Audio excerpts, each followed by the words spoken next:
আমার হায়াতের কসম, আমার ইমানের কসম, ওই আল্লাহর কসম করে বলছি যে আল্লাহর হাতে আমার জীবন। বর্তমান ফিলিস্তিনের যুদ্ধ শেষ হবে, ইমাম মাহদী এসে যাবে।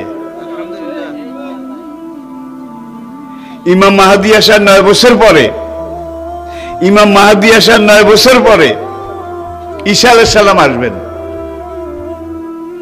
আর ইমাম মাহদী আসার পরে 9 বছর এটার মধ্যে দাজ্জাল তার আবির্ভাব ঘটবে।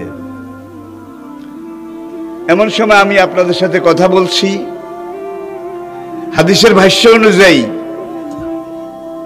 মনে করেন দাজ্জাল আপনার বাড়ির দরজায় এসে দাঁড়িয়েছে।